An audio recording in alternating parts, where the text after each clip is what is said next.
Hello, hello, and welcome to Decaf, a podcast by the Beacon Center of Tennessee. As always, it's your favorite co-hosts, Taylor and Mark. I have to brag on Mark really quick before we get started.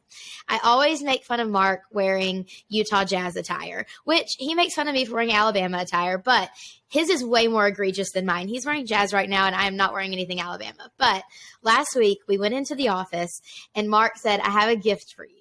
And out of his briefcase, he pulls a Colin Sexton Utah Jazz jersey. Now, Colin Sexton is my boy. He's an Alabama basketball player. I have never had an NBA team, but with Colin Sexton on the Jazz and Mark on the Jazz, but at least mind and soul, I am now a Jazz fan. And I put it on over my dress, and I wore it the entire rest of the day because I loved it so much. I haven't even hung it up yet. It's literally sitting on my chair so I can see it every day. So, Mark, thank you for being such a good friend. I know a lot of people say that you're not always a good friend to me on this podcast. You give me too hard of a time, but you are a very good friend to get me that because I love it.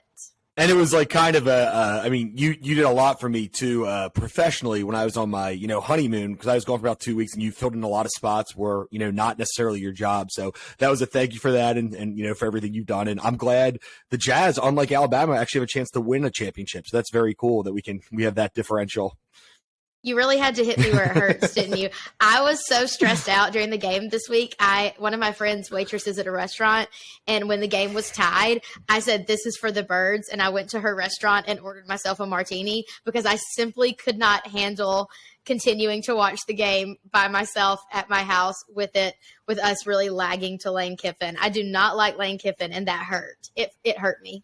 Don't you feel like, and I don't mean this in a negative way, but don't you think in some ways it doesn't really matter anymore? Like, I mean, just because you're used to, it's like you're used to national championships, like you're not getting the playoff no matter what now. So it's like, at some point, it's like, who cares if you lose 4 games? I mean, I get that you don't want to lose to Kiffin, but like, I care. But like, once you're out of the, especially for a team like Alabama, once you're out of the chance of winning a national championship, which is all that you guys, that's your success. Like, you can't win anymore. I would feel like I wouldn't care as much. It's like if the Jazz were eliminated from the playoffs, I just wouldn't quite care as much as if like they still have a chance to make it. No, I care too much. I'm a better fan than you are. We'll circle back. Whatever. We're going to circle back to this.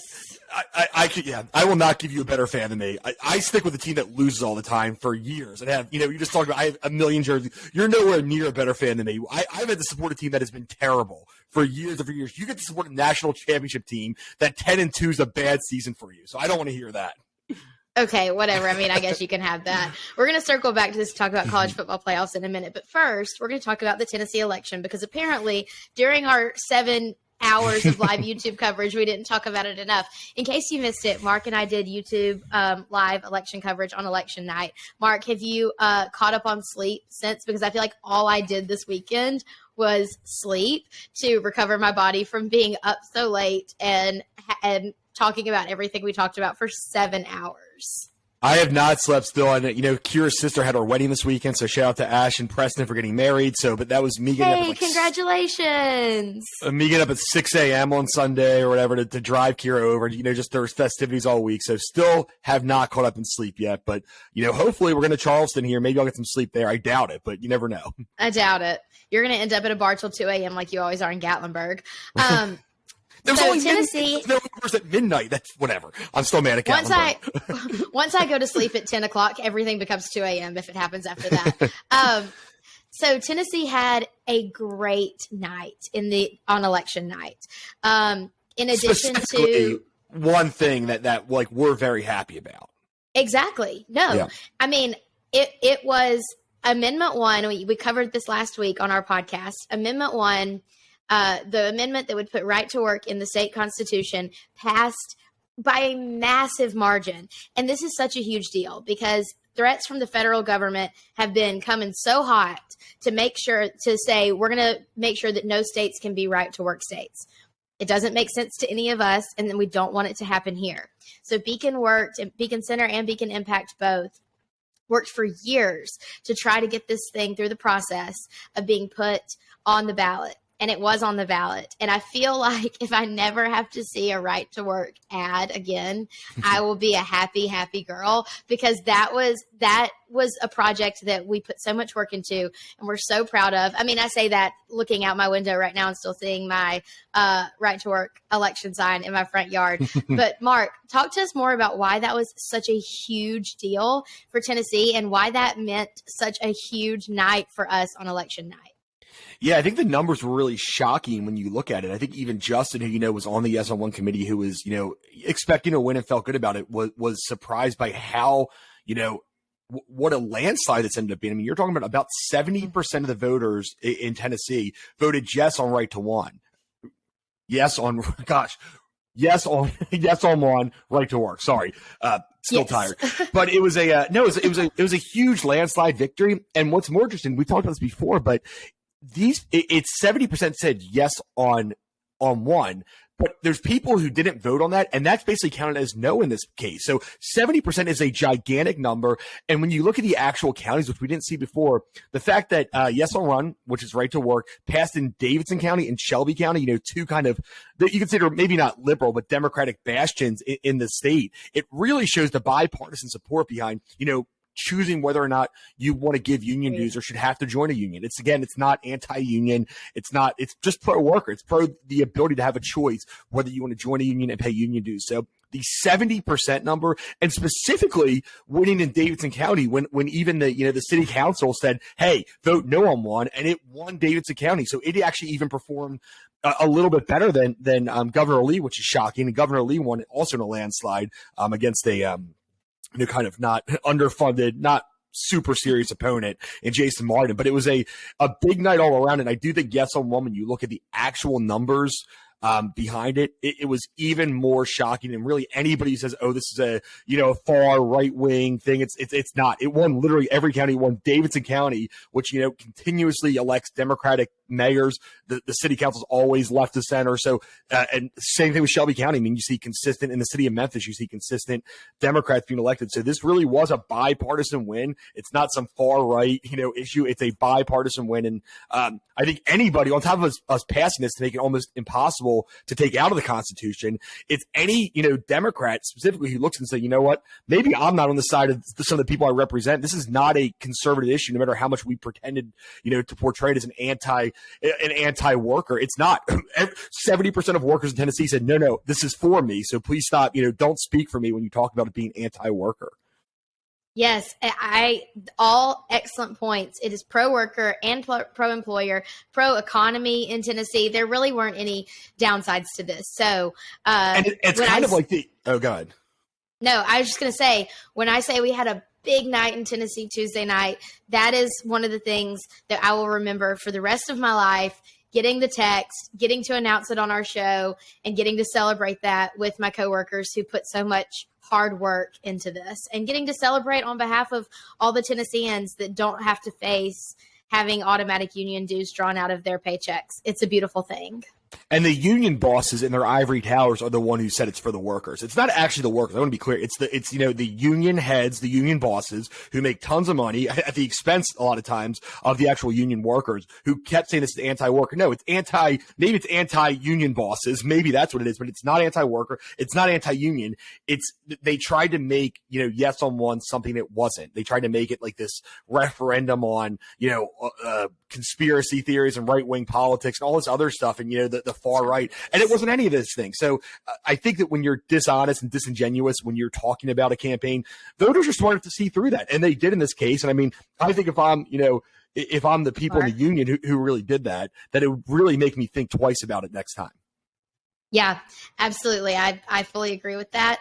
And even though we had a really great night here in Tennessee, there were some interesting results coming from the rest of the country. I will say, going into the election night, Mark thought, and correct me if I'm wrong, but I'm pretty sure you said you thought that the Republicans would take 53 seats in the Senate. I thought it would be 50-50. I did not put my money where my mouth was. I was afraid to place any bets on Predict It about it. But Mark thought it would be 53, and boy, were we shocked When I say that all eyes were on Pennsylvania, and for good reason, it was neck and neck all night. Georgia's going to the runoff. What has happened since Election Day, Mark, that we need to keep our eyes on going forward? Yeah, and you were a little wrong. I said 52, but I'm still wrong. I mean, okay, it looks like sorry. The most likely outcome, too, I mean, if you look at the betting market, so the Democrats already have 50 seats, so they have taken control of the Senate, or kept control of the Senate no matter what. There's a runoff in Georgia where the Democrats are favored. So the most likely scenario is a 51-49 Democratic Senate, which is surprising. But you also saw the House. It's not quite been called yet, but the Republicans are going to retake the House. All of the numbers show that. It doesn't – I mean, it's going to be a very close margin, but even President Biden acknowledged today, yeah, we didn't quite get there in the House. So it was a really interesting election. And, every political prognosticator saying why they thought it happened. Because you have people saying – and I think part of it is, too – you had a lot of people, on the right specifically who kept talking about these things that really mattered to people in terms of inflation. They talked about the economy. They talked about the stock market. But it's different saying, hey, that person's really bad at that. That's a different message than this is what we're going to do. This is what we're going to do differently. Because even some of the exit polls that showed, who's better to handle inflation, I think we saw 52 for Republicans, 44 for Democrats. With an economy this way, the past trends of during these elections are usually the minority takes over because they take a lot of House seats, and it didn't happen. And you have to wonder where the messaging was in the Republican Party to talk about these issues, which we know matter to people, right? Every single person, no matter political persuasion, really, really cares about inflation. They care about the economy. They care about the stock market, their 401k. They care about the cost of gas, cost of everything. And it's like, they didn't really need the Republicans to tell them it was a problem. Most of them knew, but I think they wanted a solution. And I don't think they felt like they got that from every candidate. I think that there were some candidates that did better than others. And, And my one takeaway is no matter the one person who, if you're a Republican, you'd say this is the one person we need to thank more than anybody, was Lee Zeldin, who ran for governor of New York, lost a very close 5-point battle there in the state of New York, but they said that he probably flipped 4 House seats himself, which just because it was so close because people vote down the ballot, and that flipping of 4 House seats is why the Republicans are going to control the Senate. If it was, or the House, if it wasn't for Lee Zeldin running so strong at Kathy Hochul in the New York governor's race, it likely would be a Democratic House too. So it was interesting. It was fun to watch election results come in. Some things. It just shows you, too, that not everything's connected. You see these results in Florida early in the night, and you're like, wow. And I even said that on our election show. Don't take the Florida results to mean that's what's going to happen in the country. That's what happened in 2020, too. And it wasn't quite the same in the rest of the country. But you see Florida, you see New York and California, which all actually went somewhat substantially red compared to where they've been.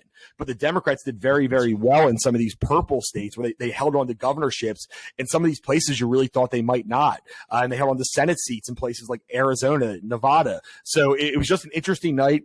I think that both parties can say, oh, we won because of this. Both parties can say we lost because of this. But I mean, I think if you're looking at it from really trying to look at it from an outside perspective, you have to say the Democrats had a pretty good night overall. And you have to say that Republicans need to really think about candidate selection in the future. One of my biggest things was watching research coming out ahead of the election about how many people in different age groups are motivated to vote. Gen Z age group is not motivated to vote. Regardless of party, they are not motivated to vote. So what does that say about candidate selection from both parties in any state? I think it says a lot. And so I think that both parties, any party, would be wise to very carefully evaluate candidate selection, message test, see how focus groups, see how people respond to their candidates before they start running in the next election in just 2 years. And it does seem like people are identifying less with parties and more with candidates. I mean, we've seen a lot of split tickets. I mean, I think there was a place like New Hampshire, you're talking about like a 20-point swing between the governor and Senate race. Pennsylvania, you're talking about a double-digit 10-point swing between the governor and Senate. Even Arizona, you're talking about 3 or 4 points. Almost every state, you saw a pretty decent, couple. I mean, Nevada, you have there's going to be a Republican governor there that unseated the Democratic governor, but Adam Laxalt was not able to win against Catherine Cortez Masto. So you have these different situations, but you see people are willing to vote for both parties. And I'm sure it's kind of a mixture of both. In Ohio, you saw a 10-point swing, but they're saying, I don't care as much about the party. I care about the individual candidate. And I think more than ever, I think the split ticket was really on full display in this election. So it does, no matter where you're at, no matter what your politics are, it really is important that you put out good quality candidates who stick to messaging, like you said, and I mean, talk about the issues that really matter to people in a way that, I don't know if you want to say it's moderate, but in a way that is not considered extreme by the general voting population. I totally agree. Candidate selection is going to be everything going into 2024, and you're probably going to have to hear me talk about it a lot more times. So buckle up and get ready. With the presidency, too. With the presidency on both sides. I'm telling you, it's going to be huge. People are worried. Yeah, people are worried. Candidate selection is going to be huge in 2024, and I will be analyzing all of it in my house and then sharing it with you guys if you ask for it. Back to college football. I remain depressed. After the Tennessee game, my phone blew up with text messages asking me if I was okay. After the LSU game, my phone blew up with text messages saying, I'm so sorry. This game, everyone was texting me, including you, Mark, and saying, what in the world is Alabama doing? This is not a Nick Saban Alabama team. I guess that this means that LSU will take the SEC West and the winner of Tennessee, Georgia. They've already clinched it, actually. Yeah. And Georgia, too. Georgia's already in. Georgia did clinch. Yep. So it's Georgia versus LSU. Okay, so here we go, baby. Georgia versus LSU. My money's on Georgia. I think they're going to run the wheels off LSU, but that's just me. I also, Mom and I were talking about getting tickets to an Alabama bowl game, and I was just really down on it. I was like, we're not going to be in any big name bowls. I know they're predicting potentially a Sugar Bowl, which could be fun, but I'm nervous. Mark, you got any predictions for bowl games? Yeah, I have a couple things. I mean, first of all, and I just need to say this, and I'm sorry to do this, but Alabama has no business being in the top 10 right now. They honestly are not a good football team, and we saw they should have lost to Texas. They almost lost to 3-7 Texas A&M. So that's on top of the actual loss that they have. They're just not a great football team, and it's hard to glean. I think you know that. I mean, I don't think I'm saying that you don't know. They're not. No, it just makes me want to go stand in traffic. But it's true. But you know they're not a great football team. They're not bad. But it really, I think I still stick with the same issue, which I mean, I guess I'm agreeing with you that I've not seen anything from LSU. They beat Alabama, which is not the same Alabama team. I still saw them lose by 30-something points to Tennessee just a few weeks ago. I still know they lost to Florida State. A bad loss. So it's just hard. It's hard for me to see what LSU has done other than beat what is clearly a super down Alabama team and, a very average Ole Miss team. I don't understand why they're getting this love. I will absolutely boycott in the streets if LSU somehow gets in the playoffs. They have absolutely, no matter what happens, I don't care if they're going to beat Georgia. They have 2 losses. So the playoff is going to be interesting because to me, I think Georgia is probably in no matter what, whether they win or lose. I think that they're going to be one of the 4 teams. I think, and this is interesting, but I think Tennessee should be in over LSU for sure. So I think Tennessee, in my opinion, is probably in either way. I think that they're going to be in the playoff. Okay. You're going to have the Big Ten champion, which is, Ohio State or Michigan. One of them is going to be in there unless something crazy happens because it's kind of built like the SEC where in the past 10 years you have one side of the conference that's really good and the other side is trash. So you're going to have an Illinois team or Purdue team with like 3 or 4 losses going against Ohio State. So they could really ruin things if they kind of pull a gigantic upset. But otherwise, you'd assume it's Ohio State. And then if TCU wins out, they're in. I mean, they're an undefeated Big 12 team. It's hard to believe they win out. USC's not good. I don't think they should be there. So then you kind of have do you put a 1-loss Michigan or Ohio State team in? Assuming TCU loses, do you put a 1-loss USC team? I'm actually, my prediction is I'm going to go, and this is actually, nobody's predicted this. So nobody believes this, I guess, because Michigan's strength of schedule so bad. I think it's going to be 2 SEC teams and 2 Big Ten teams. I think it's going to be 2 conferences. I think it's going to be Michigan, Ohio State, Tennessee, Georgia. And with that being said, I think it's hard to bet against what Georgia's doing. But if you want the sleeper team, I think Michigan is a very, very good football team that could really give Georgia some fits on defense. So that's my guess. If I'm if I'm betting, I'm taking Georgia. If I'm betting with the best odds, I'm taking Michigan because I think they have a real chance to win. They're still like 10-1. And I do think Michigan actually ends up upsetting Ohio State at Ohio State this year. So that would actually make things a lot more interesting. If the playoffs really do shake out like that, then I've never been less interested in watching a college football playoff. That sounds like my absolute nightmare. Who do you go for when you hate every single team? It'd be fun to see TCU get in. I do think that'd be a fun team that's not usually there. You know, it's a team that was not supposed to be that good, and they're 9-0, and they just seem to keep winning games. Now, again, I don't know if they could win, but that would actually be a fun team to cheer for, because like it's different than the teams we've seen. Like, I think about last year, you had Georgia and Michigan were both in it. Ohio State's pretty much in it every year. I will say Tennessee has been not in it for quite a while. So if you don't hate Tennessee, that's maybe the team to cheer for, but I know you do. So you will not be cheering for them. But I probably won't even watch. In the outsider's perspective, though, that's the team to cheer for, right? Because they've not been relevant in like 20 years. Sure. So it's like, it's at least, to me, it's they're at least still not. Yeah, well, I mean, they are, but it's at least a new team in there. So it'll be interesting to see. And you know, I do believe in Tennessee enough. I think they're good. I think they could win it all. They were clearly shown in the first game to be pretty, you know, a lot worse than Georgia. But let's not forget, Georgia was shown to be a lot worse than Alabama in the regular season game that didn't actually translate to the playoff. So, I mean, things can change.